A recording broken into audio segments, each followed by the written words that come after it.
another day.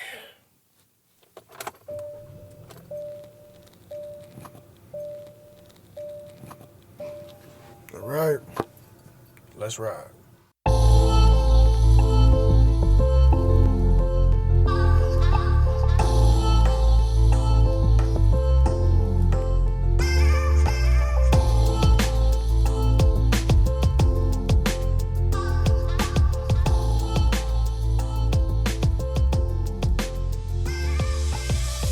All right, goddammit. Back at it once again, man. So great to be doing this again. Sorry for the break. I told you guys that I've been listening. It was coming up, but due to the schedule, your boy had to make some moves, and I ended up being away for a few days and wasn't able to do this. To me, it feels like I haven't done this in forever. Maybe it's because it's something I do poorly, but I like to do.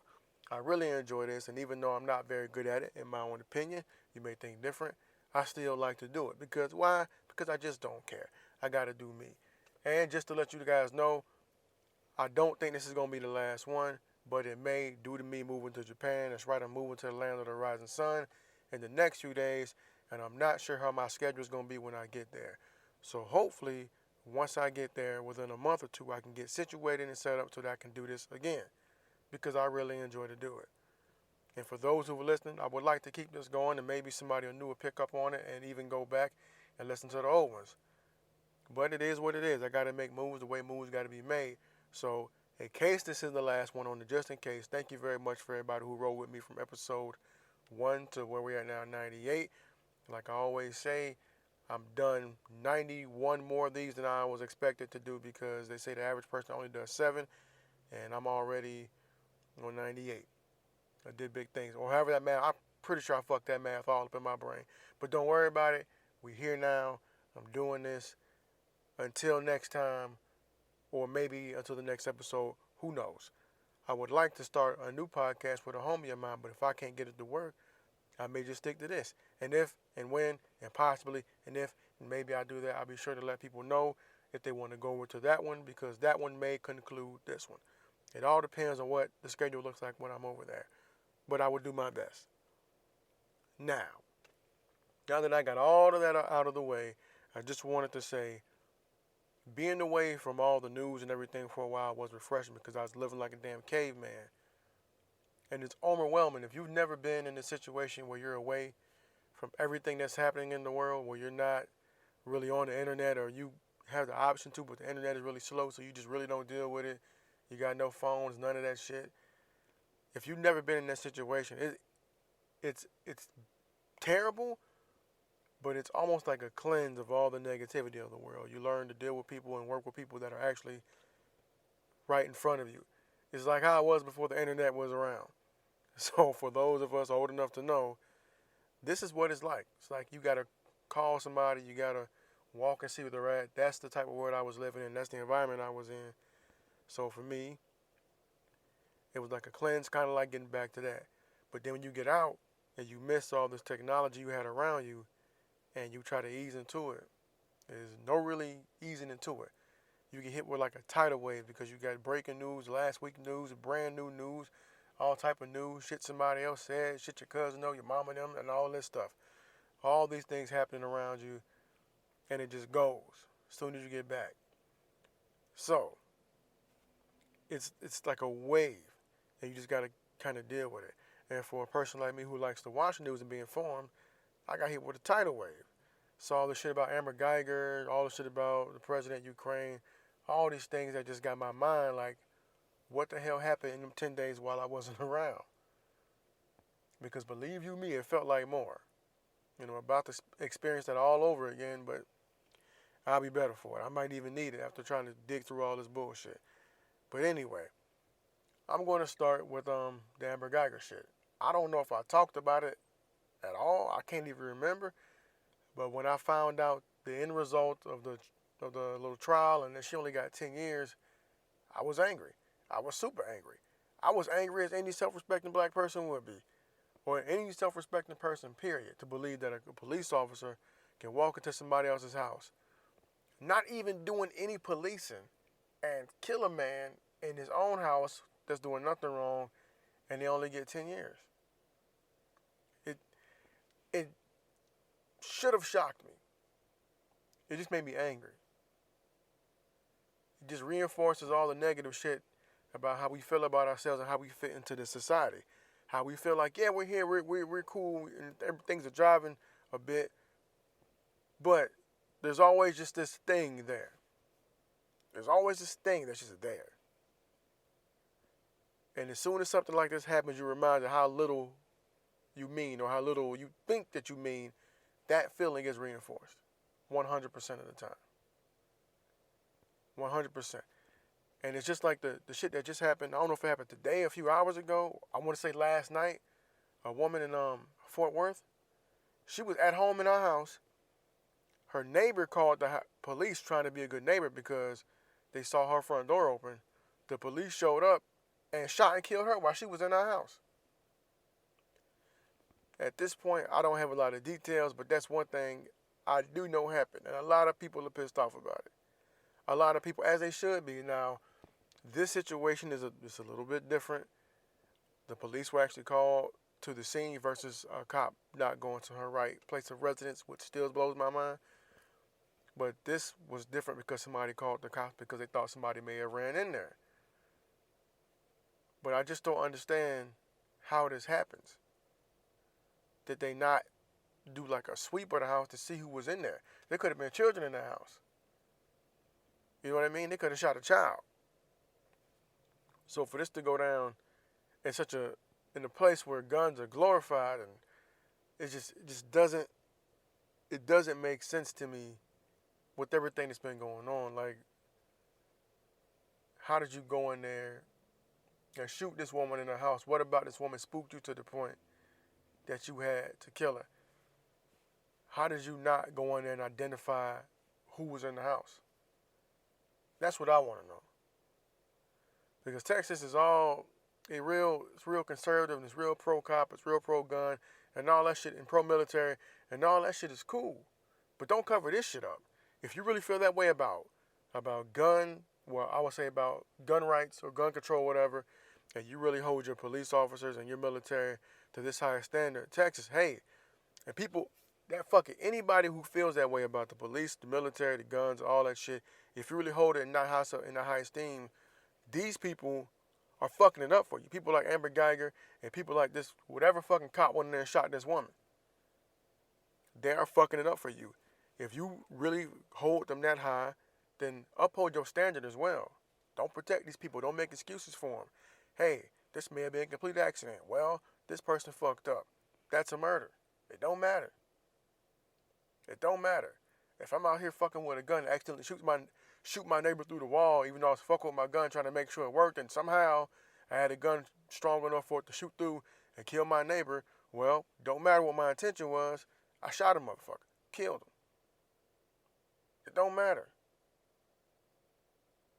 And the thing is, these people are supposed to be held to a higher standard because of their profession. Their judgment is supposed to be held at a higher standard. So I'm going to have a hard time understanding why people defend this stuff. I'm going to wait because I haven't heard it yet, but I know it's coming.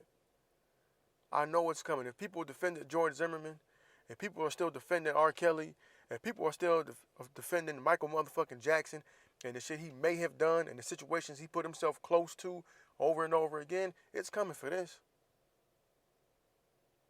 For real. I know it is. We got people defending a man who's got the highest position in the country that can't control his mouth. Continuously says vile things. Continuously gets support and defense from our people. So I'm just waiting on the shit to roll in from this. I'm just waiting. And speaking of that same individual, now they trying to impeach this motherfucker over some shit he had, over a phone call he had. The White House put the information out saying here it is, but then they cut out half the shit out. And still left enough for people to feel like, oh yeah, this is some bullshit. All because you mad somebody else is running for president and you trying to dig into his shit. And it's backfiring on you. Now, we play and we work in a system where, hey, people pick their battles and some people want to hold on to things they want to believe are correct. People will sacrifice the whole lot of their integrity because it's something they like a little bit to fend off something they really don't like. So you're going to get a whole segment of society that's going to say, it's not what you think it is, it's this, that, and the third. You need to look at Biden, da-da-da-da-da. But we all know. People with common sense know. The person that's currently there is not fit. At all. At all. No matter how you felt about the first Bush, Clinton, second Bush, Obama, they carried themselves in a certain way.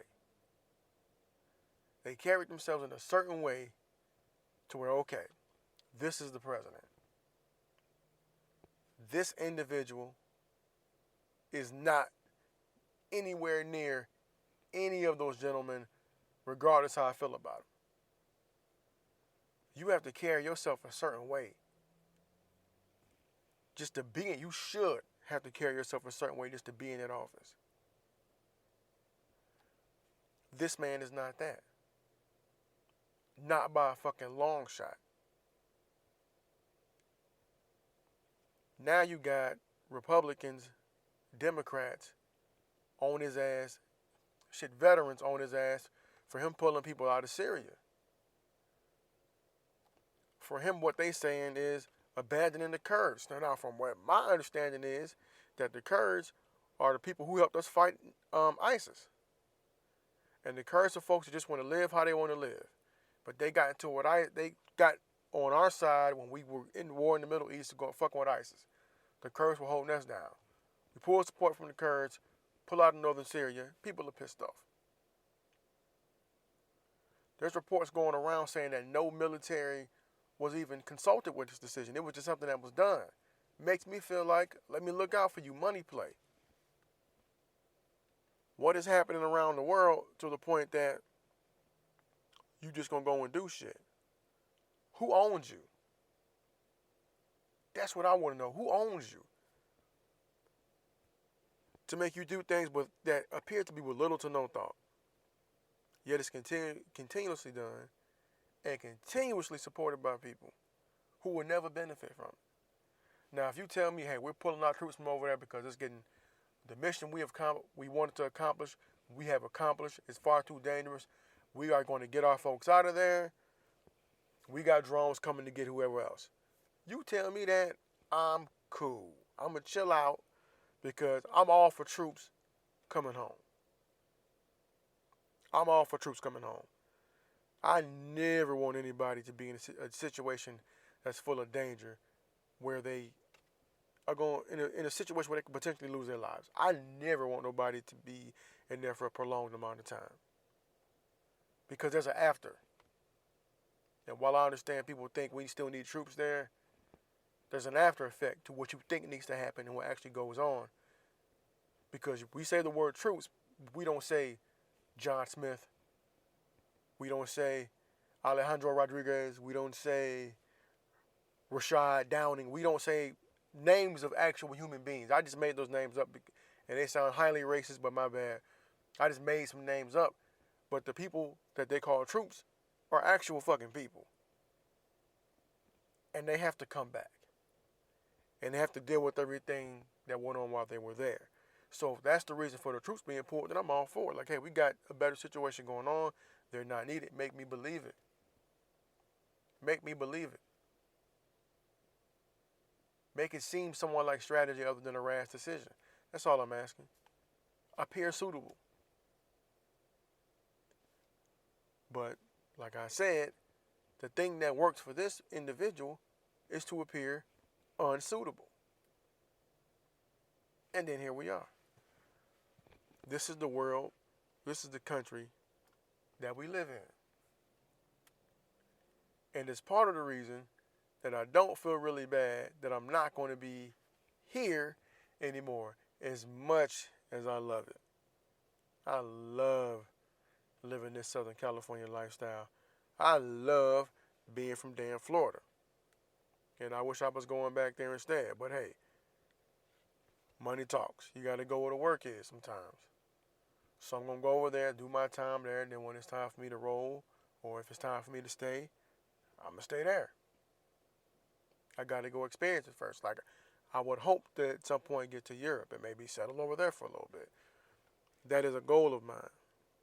Then maybe one day, the motherland. I just got to visit first. I've already been to Europe. I'm going to Japan for work, so we'll see where I end up. But I mean, for me, it's an option. Get my finances in order, get some job security, get paperwork together. I'm out. I'm not staying. If I can't afford to live the Southern California lifestyle or the Florida lifestyle I want to live and generate income, if I can live in Europe, if I can live in Japan, and I go visit and find out that as a whole they treating us better, I'm out. I'm not subjecting my family to this shit. And there's a lot of things people don't see here in the States. If you're not from this, or if you are in, I can't even call it denial. If you're black and you just feel like other black people are complaining about shit, then you're not gonna feel what I'm talking about. But there's things that happen here. There's a feeling, an emotion, there's a mood going on here that you can't really experience if you're not of it. Just like shit that goes on with everybody else. I don't know what it's like to be white, Asian, Hispanic, Native, Arab, anything else, I don't know.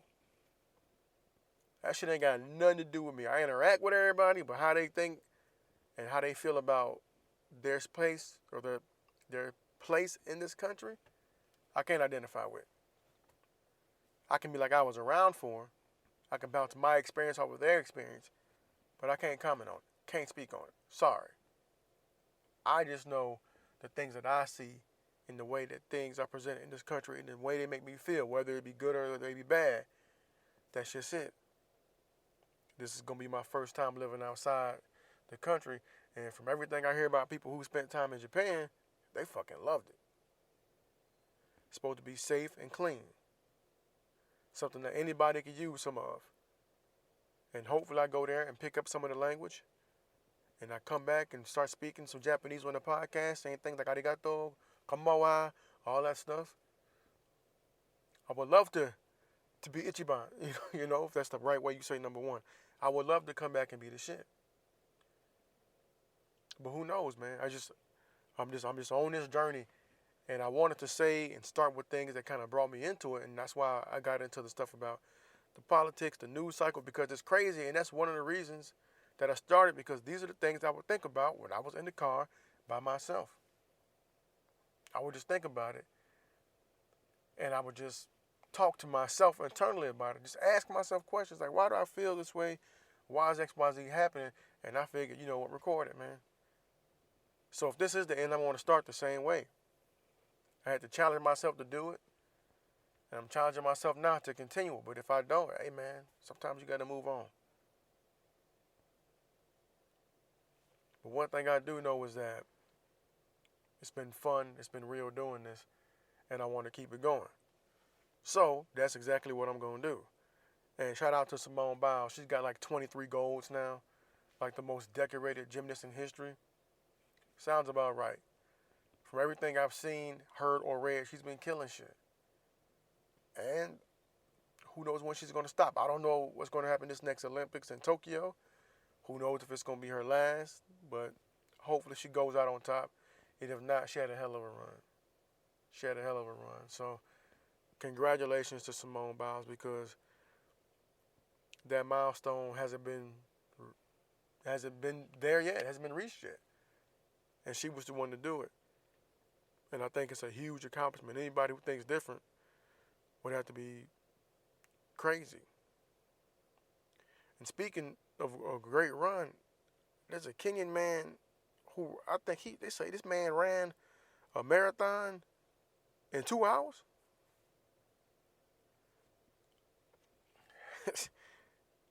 2 hours. Under 2 hours. An hour and 59 minutes. I don't give a damn. Do you understand a marathon in that time frame? I'm surprised this man's damn heart didn't explode. That is insane to me. But I guess when you work for something and you and you train, you can get it cracking like that. And if you happen to be a motherfucker that wants to run a long distance at a fast times and you're Kenyan, you got an even better shot at completing that task. But that is insane to me. If I could say his name properly, I would. But it looks like Eliud Kipchoge? Eliud Kipchoge? I don't know.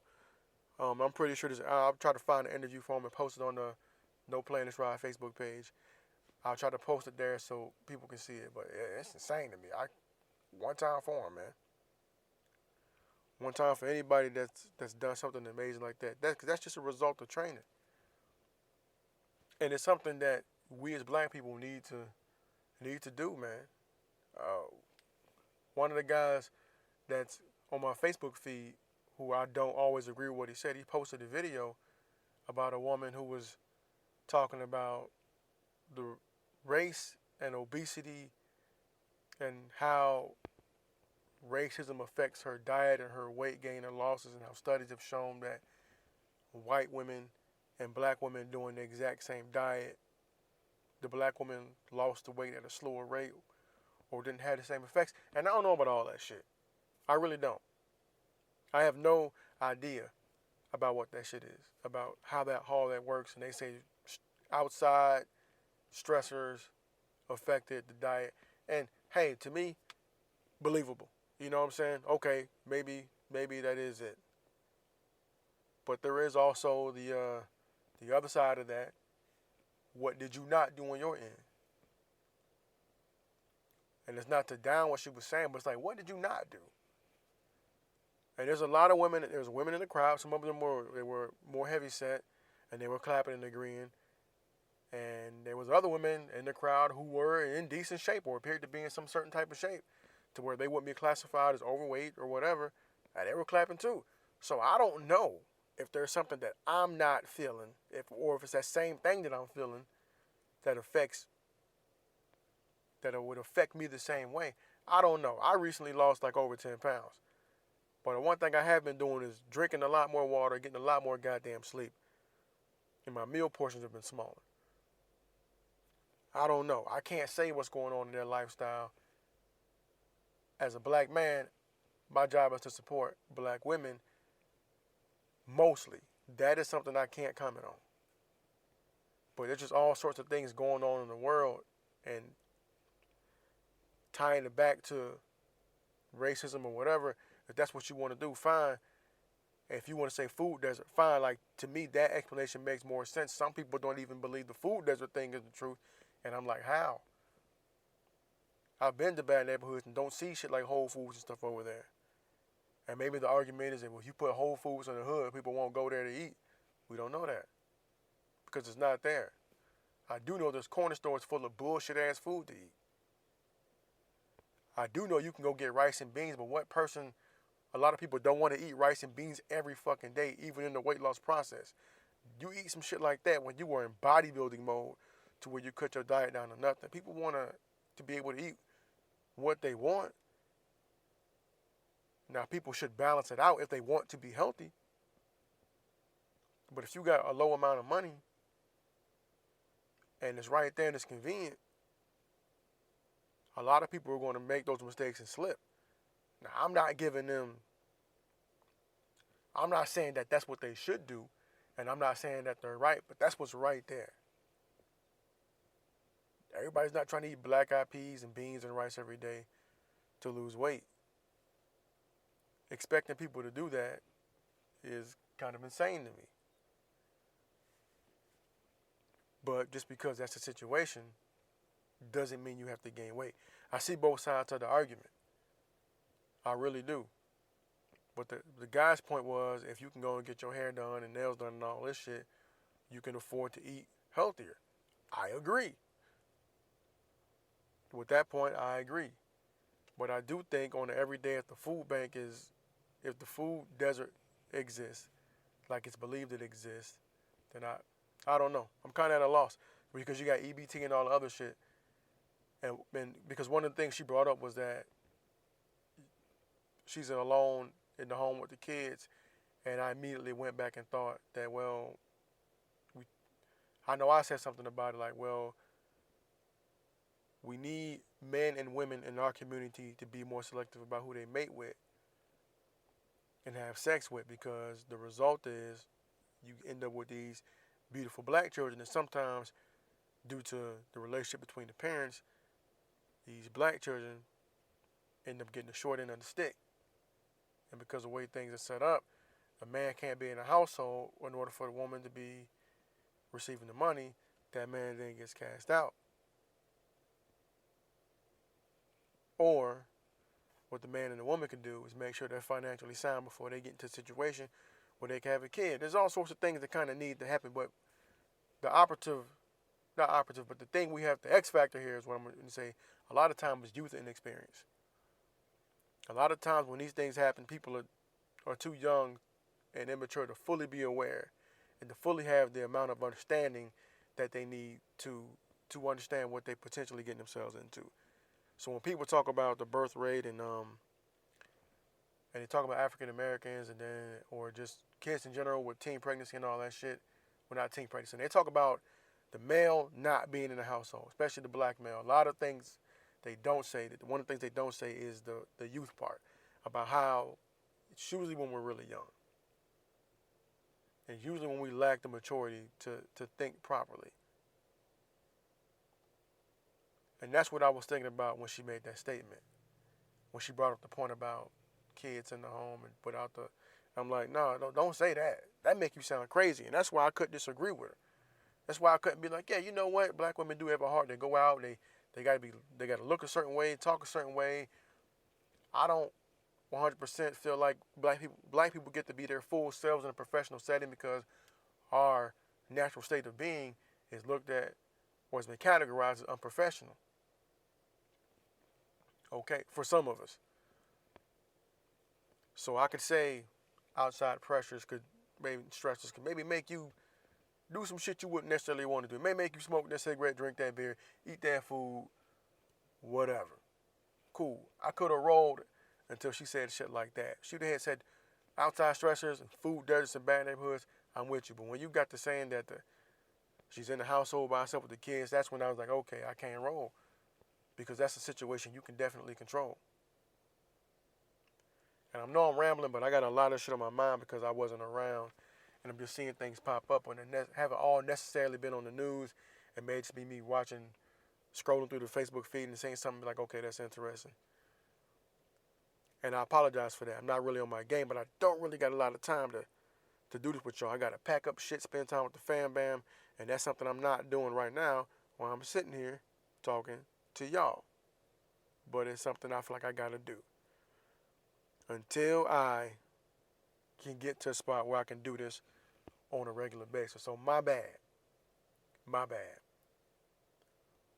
One thing I do know for sure is that Florida State got blown the fuck up by Clemson.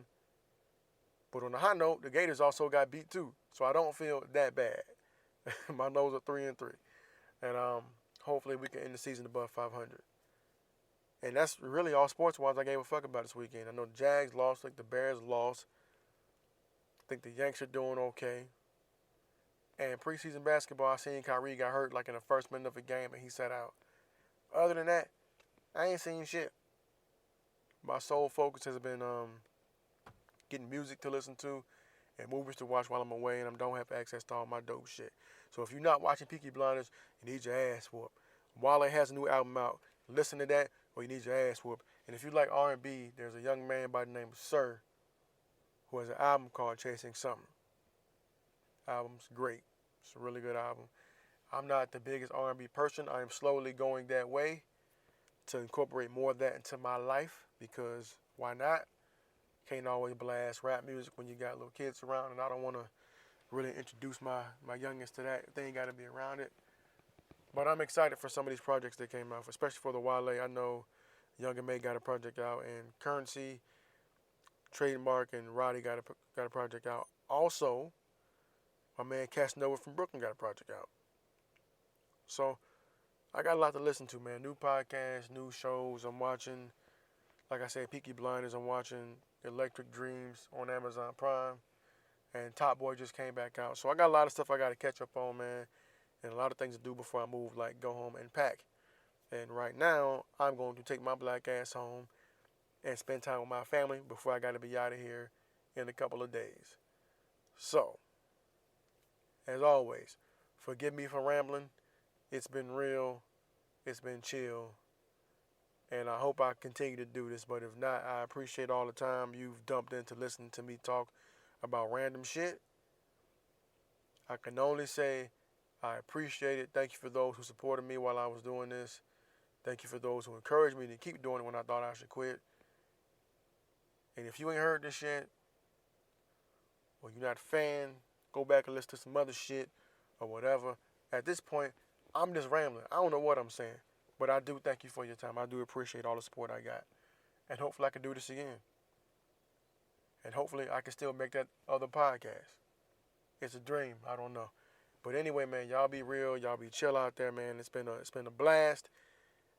And if if I never talk on this damn microphone again, remember a few things.